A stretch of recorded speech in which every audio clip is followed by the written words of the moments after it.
নমস্কাৰ জিকি হাপাই কাবেৰীলৈ সকলোকে স্বাগতম মই কাবেৰী হাজৰিকা আজিৰ ভিডিঅ'টোত মই জিঅ'গ্ৰাফি সম্পৰ্কীয় কিছুমান দৰকাৰী প্ৰশ্ন আলোচনা কৰিম আশা কৰোঁ ভিডিঅ'টো চাই আপোনালোকৰ সহায় হ'ব আৰু যদি মোৰ ভিডিঅ'বোৰ চাই আপোনালোকে ভাল পায় প্লিজ মোৰ ভিডিঅ'বোৰ লাইক আৰু শ্বেয়াৰ কৰিব আৰু মোৰ চেনেলটো ছাবস্ক্ৰাইব কৰিবলৈ নাপাহৰিব আহক পলম নকৰি আমি প্ৰশ্নসমূহ আলোচনা কৰোঁ question number 1 In which of the following phases of the 20th century the population growth rate in India found almost stagnant?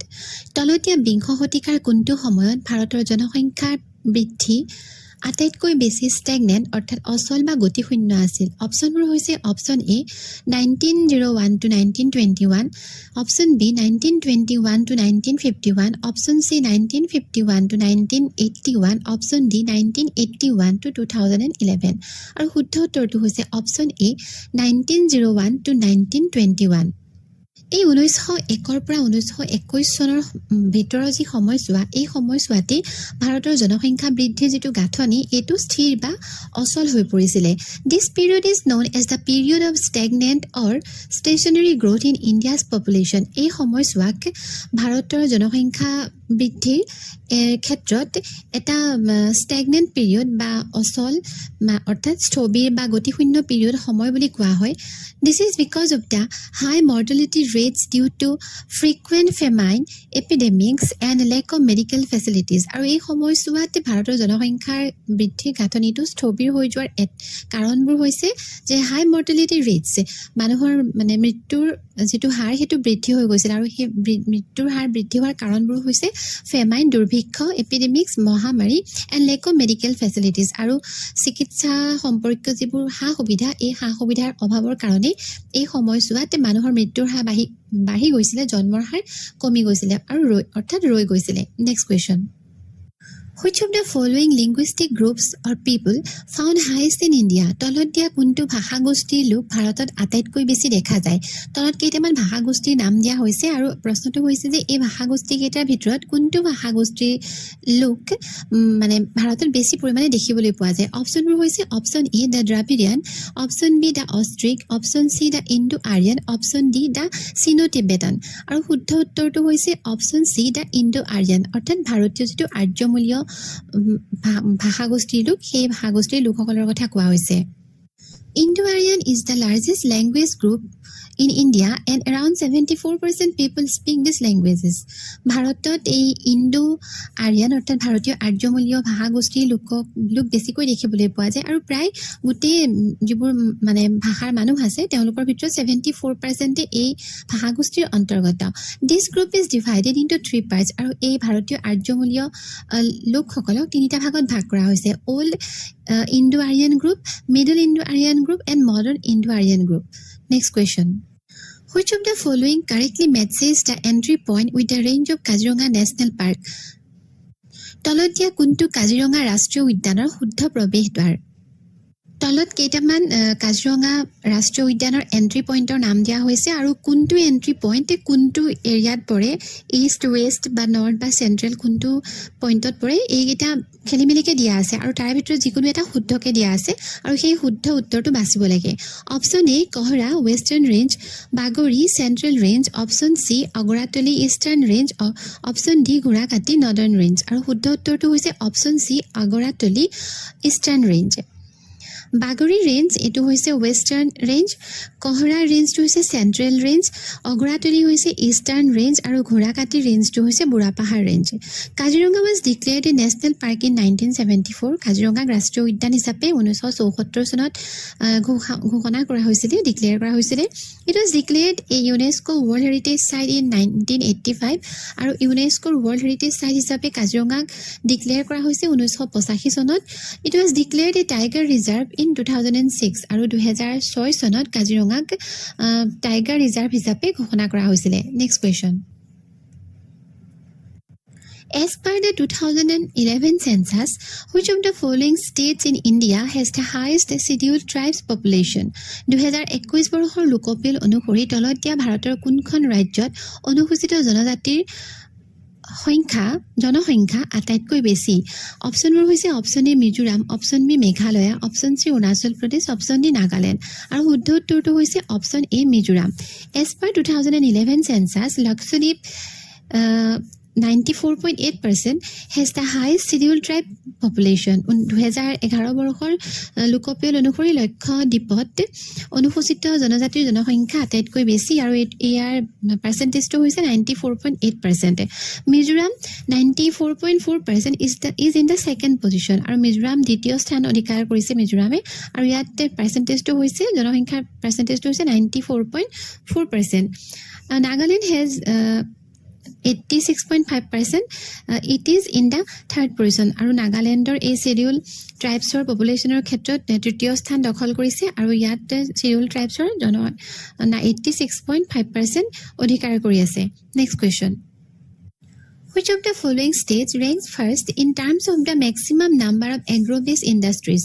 কৃষিভিত্তিক উদ্যোগৰ ক্ষেত্ৰত তলত দিয়া কোনখন ৰাজ্যই শীৰ্ষস্থান দখল কৰিছে? তলত কেইখনমান ৰাজ্যৰ নাম দিয়া আছে আৰু এই ৰাজ্য কেইখনৰ ভিতৰত কোনখন ৰাজ্য ফাৰ্ষ্ট হৈছে শীৰ্ষস্থান দখল কৰিছে বাছিব লাগে. অপশ্যনবোৰ হৈছে option A Gujarat, option B Punjab, option C Assam, option D West Bengal আৰু শুদ্ধ উত্তৰটো হৈছে option B Punjab.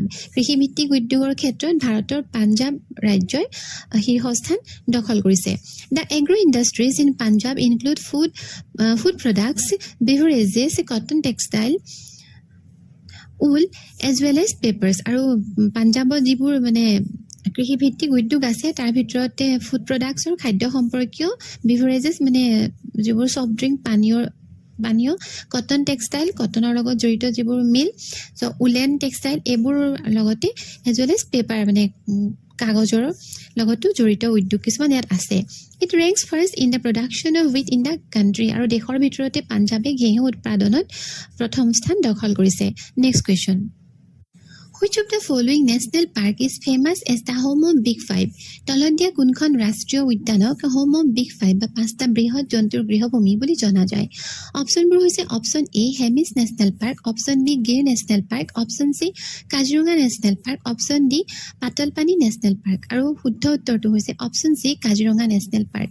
The big five of Kaziranga national park include এই কাজিৰঙাত যে বিগ ফাইভ বুলি কোৱা হয় ইয়াত সেই পাঁচটা ডাঙৰ জন্তুৰ কাৰণে বিখ্যাত. এই পাঁচটা জন্তু হৈছে ইণ্ডিয়ান ওৱান হৰ্ণ ৰাইন'চেৰাছ ভাৰততে যিটো পায় একমাত্ৰ মানে এশিঙীয়া গড়, এলিফেণ্টছ হাতী, টাইগাৰ্ছ বাঘ, ৱাইল্ড ৱাটাৰ বাফেলোজ বনৰীয়া যিবোৰ ম'হ এণ্ড স্বাম ডিয়েৰ আৰু স্বাম ডিয়েৰক কোৱা হয় দল হৰিণা. আৰু এইবোৰ যিবোৰ গ্ৰাছলেণ্ড আছে কাজিৰঙা ঘাঁহনি অঞ্চল আছে এইবোৰত স্বাম ডিয়েৰ ৱাটাৰ বাফেলো এইবিলাকক দেখিবলৈ পোৱা যায়. আৰু Kaziranga has the world's largest population of wild water buffalo হৈছে আৰু বনৰীয়া ম'হৰ ক্ষেত্ৰত কাজিৰঙাতে বিশ্বৰ আটাইতকৈ বেছি সংখ্যক মানে যিটো ৱাইল্ড ৱাটাৰ বাফেলো বনৰীয়া ম'হ দেখিবলৈ পোৱা যায়. Next question. State of Assam shares border with how many other countries and Indian states respectively? Assam ৰাজ্যই কেইখন বিদেশী ৰাষ্ট্ৰ আৰু কেইখন ভাৰতীয় ৰাজ্যৰ লগত চাৰিসীমা ভাগ কৰিছে? অপশ্যনবোৰ হৈছে option A 2 countries and 6 Indian states, option B 2 countries and 7 Indian states, option C 3 countries and 7 Indian states, option D 3 countries and 6 Indian states আৰু শুদ্ধ উত্তৰটো হৈছে option B 2 countries and 7 Indian states. অসমে দুখন বিদেশী ৰাষ্ট্ৰ আৰু 7খন ভাৰতীয় ৰাজ্যৰ লগত ইয়াৰ বৰ্ডাৰ শ্বেয়াৰ কৰিছে. Assam shares international border with 2 countries Bhutan and Bangladesh. অসমে ভূটান আৰু বাংলাদেশ এই দুখন বিদেশী ৰাষ্ট্ৰৰ লগত ইয়াৰ চাৰিসীমা ভাগ কৰিছে. Assam shares its border with 7 Indian states. অসমে ভাৰতৰ 7খন ৰাজ্যৰ লগত বৰ্ডাৰ চাৰিসীমা ভাগ কৰিছে. আৰু সেইখন হৈছে Arunachal Pradesh, Nagaland, Manipur, Mizoram, Tripura, Meghalaya and a small border with West Bengal. West বেংগলৰো এটা সৰু পাৰ্টৰ লগত শিলিগুৰি অঞ্চলত শিলিগুৰি এটা কৰিডৰ এটা যাক চিকেন স্নেক বুলি কোৱা হয় আৰু এই চিকেন নেকৰ সৈতে এই টোটেল 7খন ৰাজ্যৰ লগত অসমীয়াৰ চাৰিসীমা ভাগ কৰিছে. Next question. How many districts of Assam share boundaries with international borders? অসমৰ কেইখন জিলাই আন্তঃৰাষ্ট্ৰীয় চাৰিসীমা ভাগ কৰিছে? অপশ্যনবোৰ হৈছে option A 3, option B 5, option C 8, option D 9 আৰু শুদ্ধ উত্তৰটো হৈছে অপশ্যন চি 8. অসমৰ সৰ্বমুঠ 8খন জিলাই আন্তঃৰাষ্ট্ৰীয় চাৰিসীমা ভাগ কৰিছে আৰু এই চাৰিসীমা ভাগ কৰিছে ভূটান আৰু বাংলাদেশৰ লগতে. 8 districts of Assam share international border Kaziranga, Chirang, Baksa and Udalguri share international border with Bhutan. Kaziranga, Chirang, Baksa আৰু ওদালগুৰি জিলাই ভূটানৰ লগত ইয়াৰ মানে বৰ্ডাৰ চাৰিসীমা ভাগ কৰিছে। আকৌ ধুবুৰী, কৰিমগঞ্জ, বৰ্তমান কৰিমগঞ্জক কি বুলি কয় শ্ৰীভূমি বুলি কোৱা হয়। কাছাৰ এণ্ড চাউথ চালমাৰা মান Cachar share international border with বাংলাদেশে।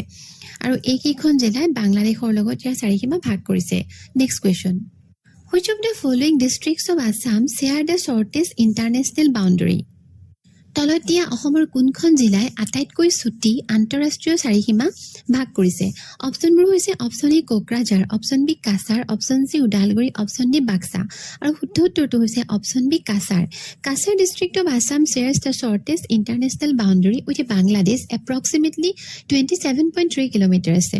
অসমৰ কাছাৰ জিলাই বাংলাদেশৰ লগত ইয়াৰ চাৰিসীমা ভাগ কৰিছে আৰু ই হৈছে আটাইতকৈ ছুটি ইণ্টাৰনেশ্যনেল চাৰিসীমা আন্তঃৰাষ্ট্ৰীয় চাৰিসীমা আৰু ইয়াৰ দৈৰ্ঘ্য প্ৰায় 27.3 kilometre. Next question, Which of the following districts of Assam shares the longest international boundary? তলত দিয়া অসমৰ কোনখন জিলাই আটাইতকৈ দীঘল আন্তঃৰাষ্ট্ৰীয় চাৰিসীমা ভাগ কৰিছে? অপশ্যনবোৰ হৈছে option A Kokrajhar, option B Dhubri, option C Baksa, option D Cachar আৰু শুদ্ধ উত্তৰটো হৈছে option B Dhubri. Dhubri shares the longest international boundary with Bangladesh, approximately 134 kilometers. অসমৰ ধুবুৰী জিলাই বাংলাদেশৰ লগত আটাইতকৈ দীঘল আন্তঃৰাষ্ট্ৰীয় চাৰিসীমা ভাগ কৰিছে আৰু এই চাৰিসীমা প্ৰায় 134 কিলোমিটাৰ।